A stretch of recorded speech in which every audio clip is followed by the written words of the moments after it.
What do you want to do next? Coach of the year? Tough I one. think coach of the year is very hard. Brutal, brutal. I have four names written down, and you could have four different names, and it wouldn't Yeah. surprise me at all. Yep. I'll start with my first name. Okay. My first name is Niko Medved at Colorado State. Because again, I just didn't think they were going to be very good. I thought they'd Well, after Isaiah last year, Stevens. they were supposed to be good, and then Right. they were They injured. lost David Roddy 2 years ago. Yeah. Again, Stevens was hurt. They lost some guys to the portal. Brought in some guys too, but I don't know. I didn't know enough. Like I just didn't feel it. And they've been awesome so far this year. So, generally when I'm doing coach of the year, I'm doing guys that outperformed. Right. Like They're you wouldn't have Danny Hurley in there or no, Matt Painter in there right. or I don't, Kelvin Sampson in there because of the fact that which is probably unfair in No, some. it probably is, because those guys have certainly done a great job. But if you're looking for someone who's overachieved, Yep. and maybe some of those teams have in a way, but we thought they would be good, and they are good. All right, who's your front runner? Dude, I don't know. I've kind of gone back and forth on a couple guys. Like Who else you got? Who do you got? Who's on your list right now? I mean, like I didn't go with Kelvin Sampson. I didn't go with Matt Painter. I Right. didn't go with Tommy Lloyd, even though maybe I guess Arizona has. Yeah, Tommy's done a good job. He 'Cause maybe could we be a didn't guy that expect him is to on be that that good. list. Yeah, right. So I guess I'll say that Tommy Lloyd could be on that Yep. list.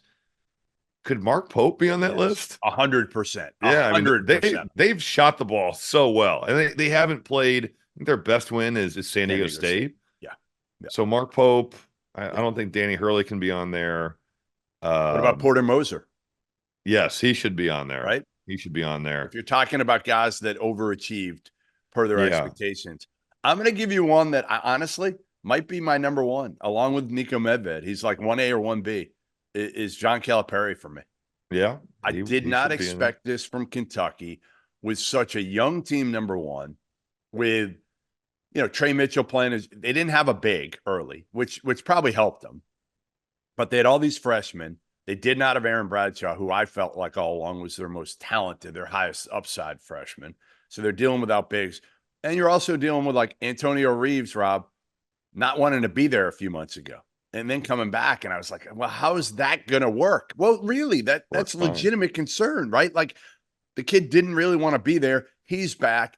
They get Trey Mitchell late. So their roster isn't really done until late in the summer. Now they go overseas, and that probably helped them take an overseas trip with that group. But I think Cal's done a great job. And again, you called him a dinosaur a year ago for his antiquated offense. I mean, the offense was really awful to watch last year. It was rough. It's been much better this season.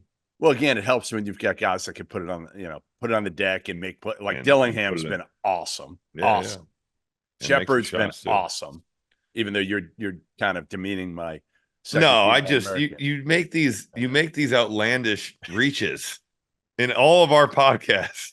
So someone needs to rein you back in. All right. Well, I just don't think that Reed Shepard is a second team All-American today. I appreciate that, and I would say Reed Shepard's still a hell of a player, but Calipari never did I say that he is not. Never did I say that Reed Shepard's Calipari's done a great job. Like again, I know a lot of people think like I'm this guy who holds this grudge against John Calipari and can't give him credit when he deserves it, but he's done an awesome job. You might be holding a grudge there. There's no grudge holding. I love everybody, Rob. I love everybody. Yeah, you do. You do. I'm going to go Mark Pope. Okay. They lost 15 games last year. They're 11-1. Big 12 play is going to be interesting. That could change that. They could get eaten up. Yes, they could. But right? there's a lot of teams that could. But for now, the job that he has done, I'll go Mark Pope. Yeah, no, like I said, I think most people couldn't have named a single player on BYU's team coming into the year. And right now they're, in that top 20, 25 conversation, wherever you want to put them. But again, that's one of those where I feel like there's always a team that we have up there in the top 20 going into league play. And it's like, all right, they got like one good win, but do we really have faith that they're going to be able to sustain this, especially in the Big 12? BYU could get absolutely eaten up here starting soon.